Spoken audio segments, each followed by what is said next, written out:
Why, hey there, YouTube. It is your boy Zach Zyler. We are checking in for a brand new installment here on the channel. Exciting day because it is a leg session that I'm sharing with you guys with most likely some kind of a clickbait title or thumbnail, something to get you guys involved over here. But anyways, I'm going to be rambling on throughout this video, not only about the workout itself, but just a couple of things that are on my mind right now. And, right now I want to talk to you guys about a certain number of goals that I have, or my main objective right now in life, like where I'm at, and, sharing it with you guys in terms of my fitness goals and stuff. It's important to me because there's quite a few of them. There's a lot of different stuff that I would like to do. Right now, I think I've said it before, it's crunch time. As I'm winding down, I'm in the final stages of making this really big decision that, I'm trying to keep you guys involved in. So, right now, I'm in a period where I'm trying to get as strong as possible. I am trying to get as big as possible. And I'm trying to eat as, I wouldn't say as clean as possible or as good as possible, but I'm trying to eat as much as possible. I'm trying to get my body into a growing stage even before it's in a growing stage, I guess is the best way to put it. I'm really trying to lift heavy weights, even if that means I'm throwing them around, as you guys might see in this workout. I don't know. I think my form was pretty clean throughout this session. I'm just trying to really handle poundages that make me uncomfortable, that make my body shake, that sometimes make me feel like I'm going to vomit in the gym. And that's just what I'm trying to do. I'm trying to get out of my comfort zone. And this is just one style of training that I've always utilized. However, I'm just really trying to pound away at my body right now. This set right here of these hack squats gave me really bad shin splints. I've had people comment and ask me, why do you hack squat in this manner where you're going onto your toes? And the best reason I can give them is so that I can give that or get a full range of motion, as well as completely stress out the quads to the greatest degree, because I have very long legs and it's very troublesome for me to isolate my quads and get them activated, get them pumped, and bring them to fatigue. And the only way I seem to be able to do that is by either pre-exhausting on an exercise such as a leg extension or something, or simply allowing my knees to go past my toes. And until I have any sort of knee, not issues, but knee feelings where I'm okay, I need to back off on this, I think I'm fine. I'm pretty blessed in terms of my knee flexibility or whatever that is. So anyways, yeah, that is one of my objectives, is to really get beefy right now. And I'm not going to get that much bigger, but I'm trying to eat to stay full. I'm trying to eat to have very good high energy workouts and to constantly get stronger, which is something that I'm definitely doing. A mistake that I've made, though, admittedly, is that I've only been really focused on one compound movement, and that's been my bench press recently. You'll see that I squat in this workout, but it's at the very end of the session entirely. And I don't know if that's a bad thing or not, Obviously, I'm not as fresh. I'm not getting the most out of the squat, but it makes it that much more difficult after going through an entire session where I could honestly end the workout and then going in the back room and squatting. I don't know.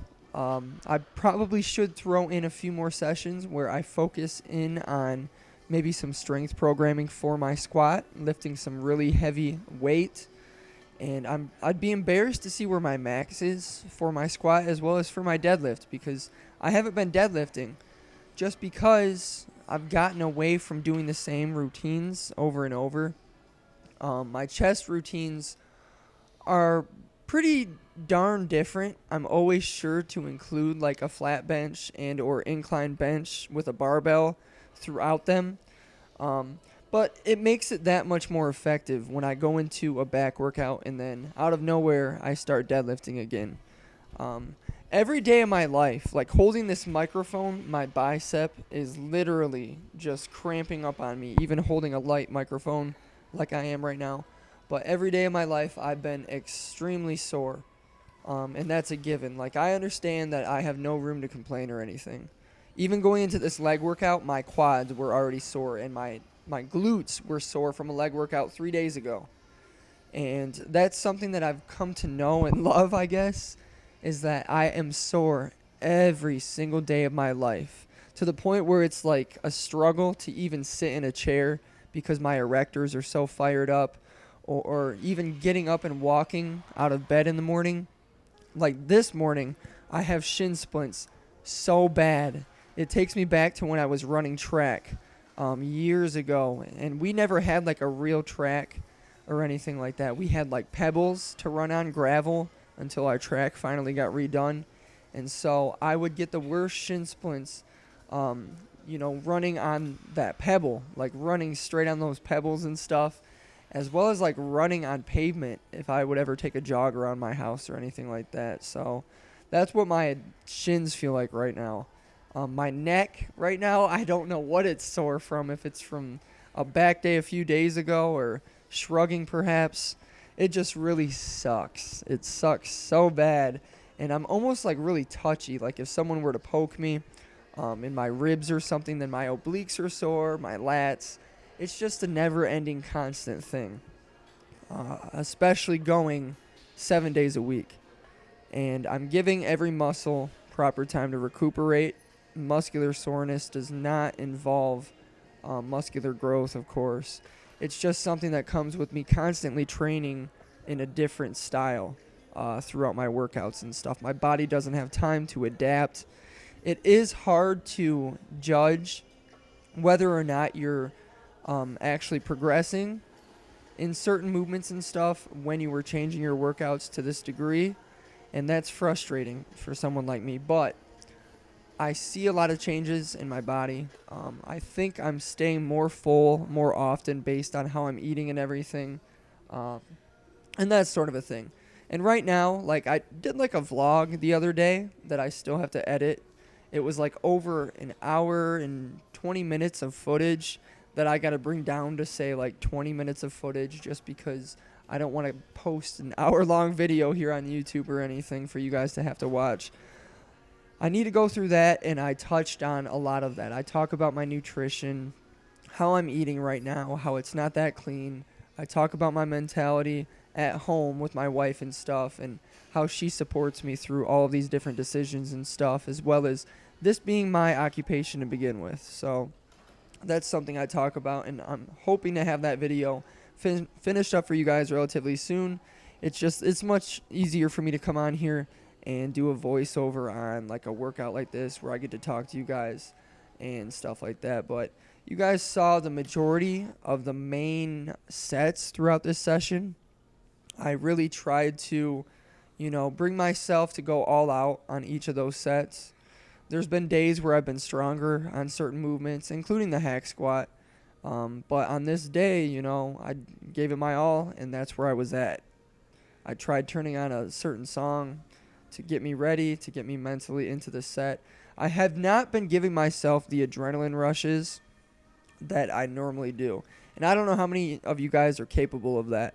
But that's one thing that I think separates my training from a lot of other guys' training, is that before I go into an all-out set, I'm very capable, I've always been, for whatever reason, to give myself a literal adrenaline rush to where the hair on the back of my neck stands up. I get goosebumps everywhere.